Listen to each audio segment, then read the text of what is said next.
Bismillahirrahmanirrahim. Assalamualaikum warahmatullahi wabarakatuh. Alhamdulillah, pada kesempatan kali ini kita dapat bertemu kembali dengan Ibu dalam pelajaran pendidikan agama Islam. Adapun yang akan kita bahas pada pertemuan kali ini yaitu tentang menjauhi pergaulan bebas dan zina.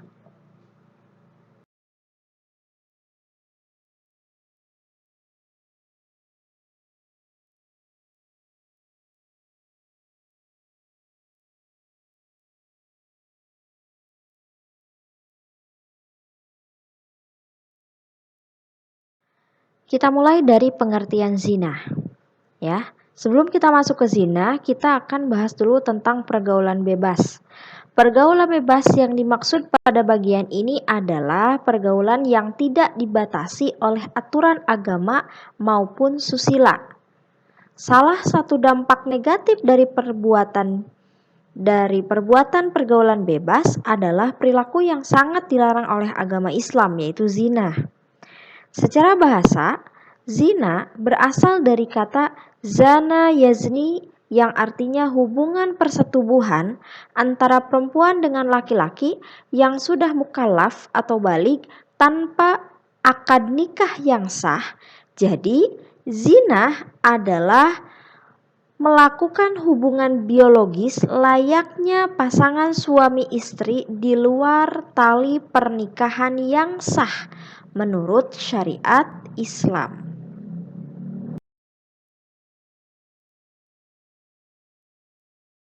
Contoh perbuatan yang dapat mendekatkan kepada zina diantaranya 1. Melakukan pergaulan bebas, yaitu pergaulan yang tidak terikat oleh aturan norma dan agama. Yang kedua, mendekati tempat yang dapat merangsang nafsu syahwat.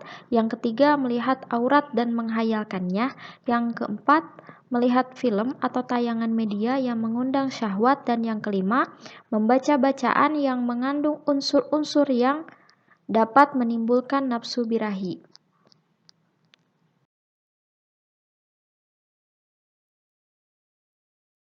Terkait dengan hukum zina, semua ulama sepakat bahwa zina hukumnya haram. Bahkan zina dianggap sebagai puncak dari keharaman. Hal tersebut didasarkan pada Quran surat Al-Isra ayat 32. Menurut pandangan hukum Islam, perbuatan zina merupakan dosa besar yang dikategorikan sebagai perbuatan keji, hina, dan buruk.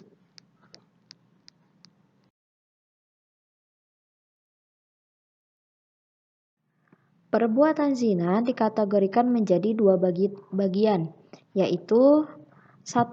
Zina muhson, yaitu penzina yang sudah baligh, berakal, merdeka, dan sudah pernah menikah. Ya, untuk hukuman zina muhson, yaitu adalah dirajam atau dilempari dengan batu sederhana sampai meninggal. Kemudian yang kedua itu ada zina ghairu muhson, yaitu pezina yang masih lajang, belum pernah menikah. Hukuman yang didapatkannya dari zina ghairu muhson itu adalah didera 100 kali dan diasingkan selama 1 tahun.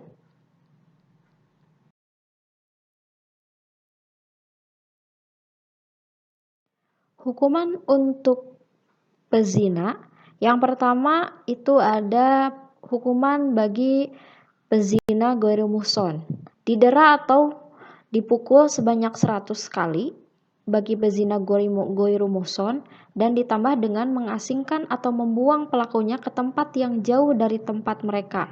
Hal ini didasarkan pada firman Allah Quran surat An-Nur ayat 2 serta hadis Rasulullah Shallallahu alaihi wasallam yang diriwayatkan oleh Bukhari dan Muslim dari Abu Hurairah dan Zaid bin Khalid. Yang kedua, itu bagi pezina muhson, ya, yaitu hukumannya itu dirajam sampai mati. Ya, hukuman dirajam dilakukan dengan cara pelaku dimasukkan ke dalam tanah hingga dada atau leher. Tempat untuk melakukan hukuman rajam adalah di tempat yang banyak dilalui oleh manusia atau tempat keramaian. Hal ini didasarkan hadis yang diriwayatkan oleh Bukhari, Muslim, Abu Daud, Tirmidzi, dan Nasai. Ya, jadi kalau hukuman bagi penzina muhsan itu kan yang sudah menikah itu dirajam sampai mati.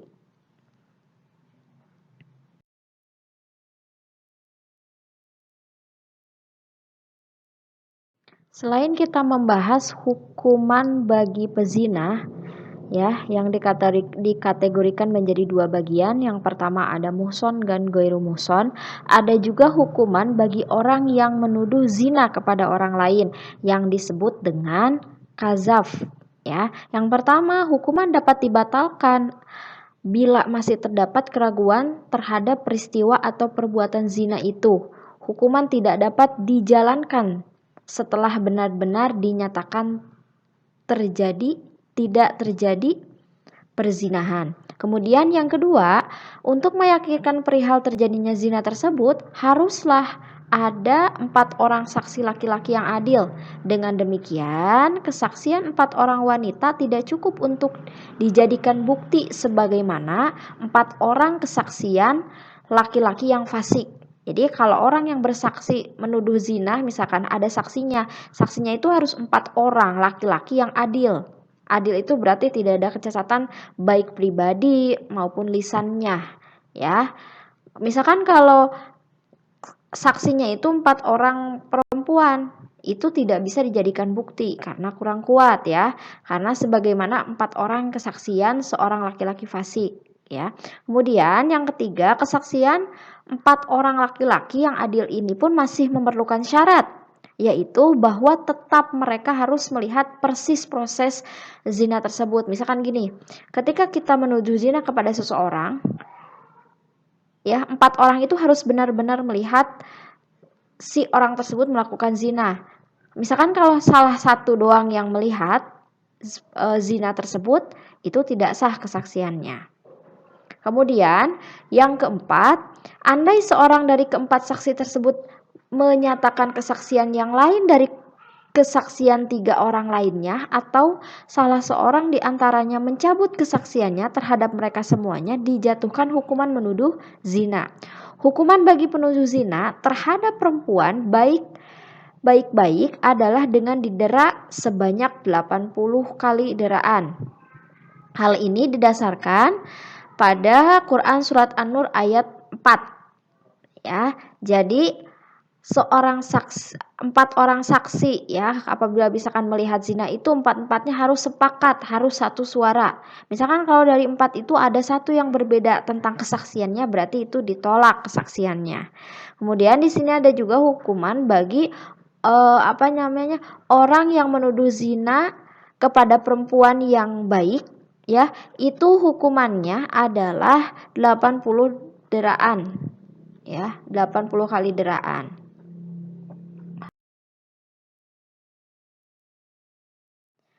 Dalil tentang larangan zina itu terdapat dalam Quran surat Al-Isra ayat 32 yang berbunyi, A'udzubillahi minasyaitonirrajim, Bismillahirrahmanirrahim, wala taqrabuz zina innahu kana fahisyatan wa sa'a sabila, yang artinya, dan janganlah kamu mendekati zina. Zina itu sungguh suatu perbuatan keji dan suatu jalan yang buruk.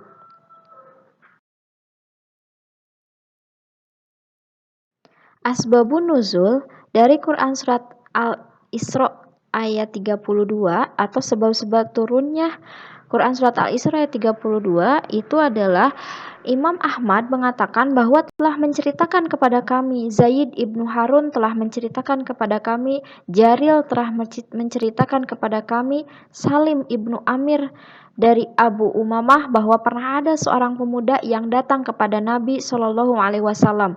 Lalu pemuda itu bertanya, wahai Rasulullah, izinkanlah saya berbuat zina.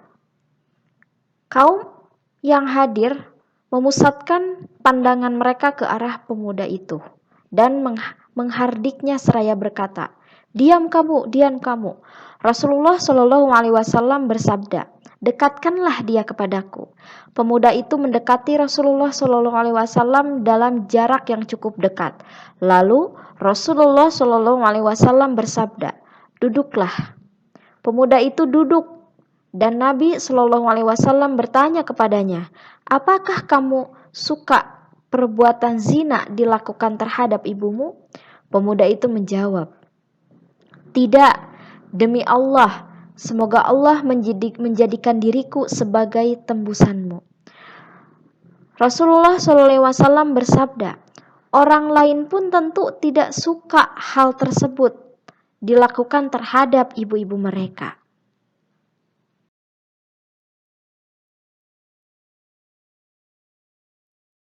Rasulullah SAW bertanya, apakah kamu suka bila perbuatan zina dilakukan terhadap anak perempuanmu? Pemuda itu menjawab, tidak, demi Allah wahai Rasulullah, semoga diriku menjadi tembusanmu. Rasulullah SAW bersabda, menguatkan, orang-orang pun tidak akan suka bila hal itu dilakukan terhadap anak-anak perempuan mereka. Rasulullah SAW bertanya, apakah kamu suka bila perbuatan zina dilakukan terhadap saudara perempuanmu? Pemuda itu menjawab, tidak, demi Allah, semoga Allah menjadikan diriku sebagai tembusanmu. Rasulullah SAW bersabda, menguatkan, orang lain pun tidak akan suka bila hal tersebut dilakukan terhadap saudara perempuan mereka.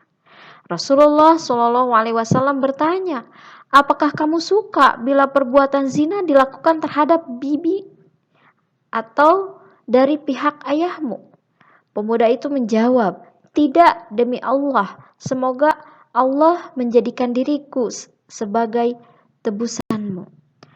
Rasulullah SAW bersabda, orang lain pun tidak akan suka bila perbuatan itu dilakukan terhadap bibi dari pihak ayah mereka. Rasulullah SAW bertanya, apakah kamu suka bila perbuatan zina dilakukan terhadap bibi dari pihak ibumu? Pemuda itu menjawab, tidak, demi Allah, semoga Allah menjadikan diriku sebagai tebusanmu. Rasulullah SAW bersabda, orang lain pun tidak suka bila hal itu dilakukan terhadap bibi dari pihak ibu mereka. Kemudian Rasulullah SAW meletakkan tangannya ke dada pemuda itu seraya berdoa, ya Allah, ampunilah dosanya dan bersihkanlah hatinya serta peliharalah farjinya. Maka sejak saat itu pemuda tersebut tidak lagi menoleh kepada perbuatan zina barang sedikit pun. Kandungan dari Quran Surat Al-Isra ayat 32, secara umum Quran Surat Al-Isra ayat 32 mengandung larangan mendekati zina serta penegasan bahwa zina merupakan perbuatan keji dan suatu jalan yang buruk.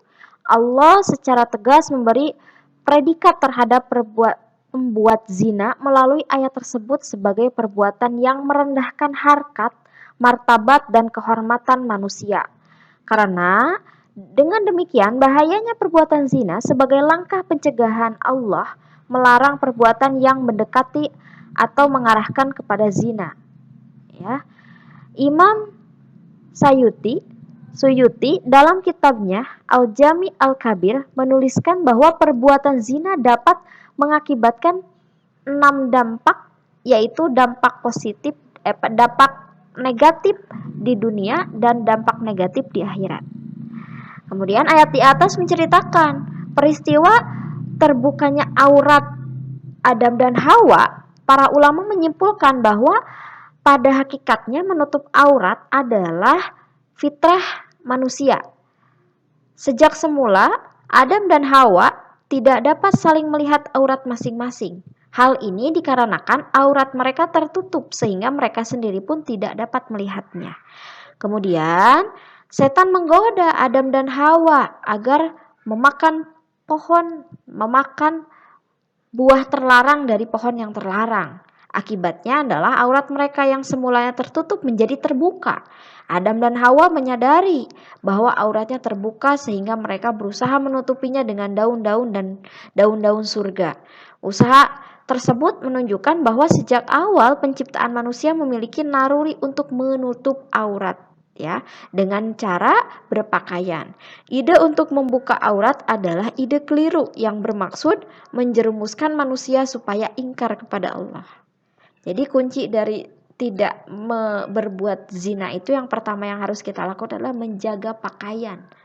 Ya, kemudian kita jaga pakaian apa? Pakaian lahir dan batin. Ya, pakaian lahirnya kita harus kuatkan imannya. Kalau pakaian batinnya itu kita harus kuat iman. Ya, kalau pakaian lahirnya kita harus memakai baju sesopan mungkin, sebaik mungkin, semoga agar tidak memancing syahwat orang lain untuk berbuat zina.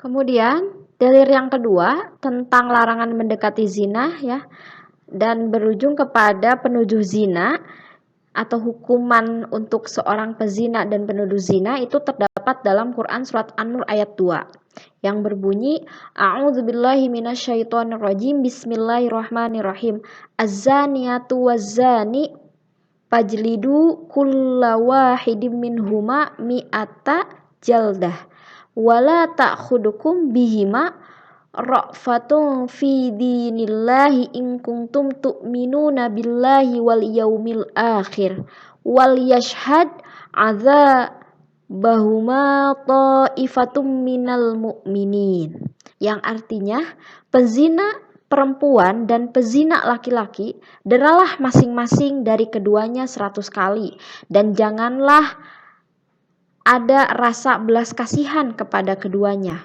mencegah kamu untuk menjalankan agama atau hukum Allah. Jika kamu beriman kepada Allah di hari kemudian, dan hendaklah pelaksanaan hukum mereka disaksikan oleh sebagian orang-orang beriman. Asbabun nuzul dari Quran surat An-Nur ayat 2 itu berdasarkan tentang kisah dua orang badui yang datang menghadap kepada Rasulullah SAW. Salah seorang mengatakan, "Wahai Rasulullah, sesungguhnya anak laki-lakiku ini pernah menjadi pekerja orang ini, dan ternyata anak laki-lakiku ini berbuat zina dengan istrinya. Maka aku tebus anak laki-lakiku ini darinya dengan 100 ekor kambing dan seorang budak perempuan.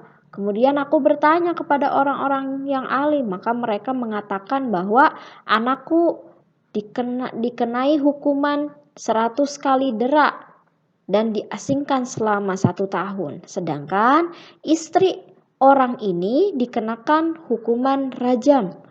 Maka Rasulullah SAW menjawab, "Demi Tuhan yang jiwaku berada di dalam genggamannya, sungguh aku akan melakukan peradilan di antara kamu berdua dengan berdasarkan kitabullah. Budak perempuan dan ternak kambingmu dikembalikan kepadamu, dan anak laki-lakimu dikenai hukuman 100 kali didera dan diasingkan selama 1 tahun.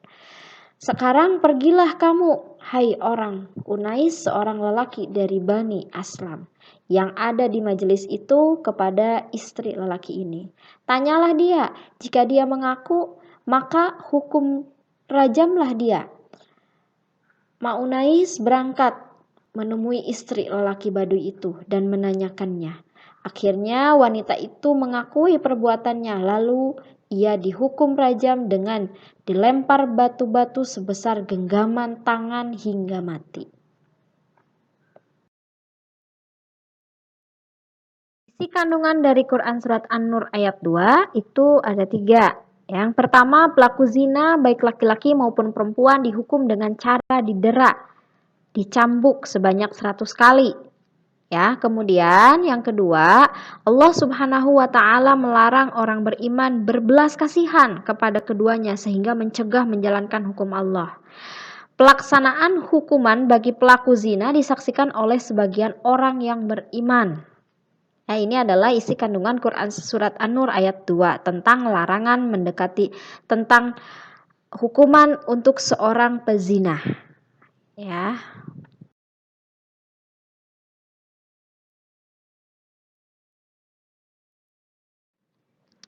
Salah satu hadis tentang larangan zina yaitu dari An Jabir bin Abdillah qala Rasulullah sallallahu alaihi wasallam, wa man kana yu'minu billahi wal yaumil akhir fala yakhluwanna bi imra'atin laisa ma'aha dzu mahramin minha fa inna salisahuma syaitan, rawahu Ahmad. Yang artinya, barang siapa beriman kepada Allah dan hari akhir, maka janganlah berdua-duaan dengan wanita yang tidak bersama mahramnya, karena yang ketiganya itu adalah setan.